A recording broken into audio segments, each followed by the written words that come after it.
About encouraging families to have more children. After a post-war baby boom, our guest says Britain now faces a baby bust as the UK fertility rate is falling. In fact, it's fallen to just 1.56 children per woman, which is below the recommended 2.1 needed for what they call demographic stability.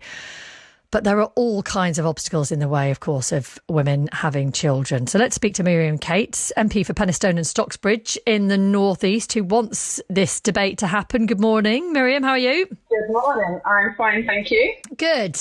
Women need to have more children. Go on, explain. Yes, so there are kind of two sides to this debate. The first is about economics and demographic stability. And if we don't have enough children, we don't have enough people going to the workforce, we don't have enough people paying taxes to support people on pensions and healthcare and all those things. So it's a big economic issue in many ways, and other countries are recognising this. But actually, and probably much more importantly, it's a huge social and personal issue for people who don't end up having children that they want to have. So I think sometimes people assume that young women just don't want children anymore, or that something's changed. But we did this poll with some incredible results that we published this week, and we found that 92% of young women aged 18 to 35 do want to become mothers, and on average they'd like a family size of about 2.3 children. So in other words, if women had the families, the babies that they wanted to, we wouldn't actually have this problem with the birth rate. The question needs to be, what are the barriers that are stopping people having what are the babies? barriers? And let's look at those, because it's never as simple as it seems. For a start, a lot of women will choose not to have children. A lot of women will find it very difficult conceiving as well, and increasingly paying for things like IVF, there's a bit of an NHS postcode lottery, is beyond the reach of a lot of women. But I think just to push back on that, there actually aren't very many women at all who don't want to have children. And that's what our poll showed. It was about 8% of young women don't want to have children. Now, of course, anyone who doesn't want to have children, that's absolutely fine. That should be respected. It should be supported. There's no expectation for people who don't want to have children to have children. But 92% of young women do want to become mothers. And on the current trajectory, around a third of them sadly won't. And that, of course, is a huge personal tragedy for them. Okay. And contributes to the birth rate. Let's talk about some of the barriers then. So if you do want children, and if you are fortunate that you can have children, the overwhelming response from our listeners as to what stops people having a family or expanding their families is the cost of it, which many people believe your party is responsible for. Years of austerity, mortgage costs going up, the extortionate cost of childcare. How much responsibility do you think your party, your government, should perhaps take for this?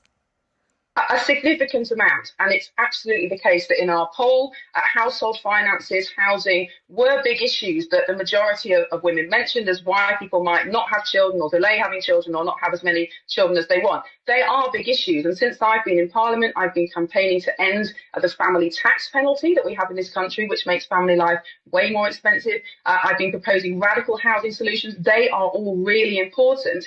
But what our poll showed is they're not the only factor. And you just have to look to countries like, for example, Finland, that has much better economic circumstances for young people, cheaper housing, better maternity pay, free childcare for all children over 10 months old.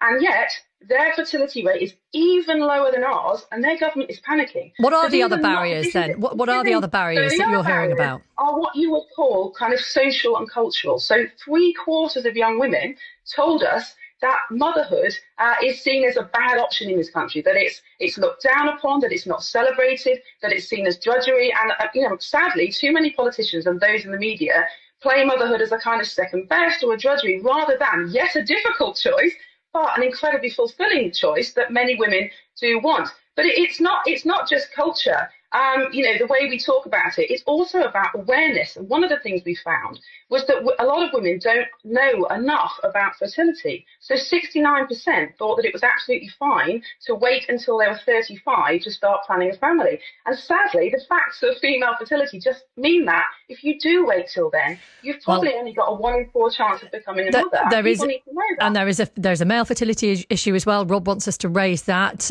It's a major issue. It's only going to get worse year on year. This from Luke, he says, me and my partner are only just getting by. We're both in full-time work and in our late 20s. So we just straight up simply cannot afford a child. Absolutely. And that is why, although of course no government should ever be telling anyone to have children, it is incumbent on the government to get rid of some of the financial barriers that stop people having children. And in other countries, they have much more family-friendly tax system, family-friendly housing. They celebrate children and family a lot more. And that is absolutely what we've got to do. It seems ridiculous that young people who are our hope for the future, and their children are our hope for the future, are losing out in this country because of the way the housing market works and tax works. It's wrong. There is another way to look at it. We know that a young, ambitious, skilled workforce drives economic growth, which we've lost a lot of because of Brexit. Well, I don't think that's the whole answer at all. And actually, if you look at but it might be part of the answer. If you look at the immigration statistics, we've actually got far more immigration than we had pre-Brexit, and that's going to be an electoral issue for my party.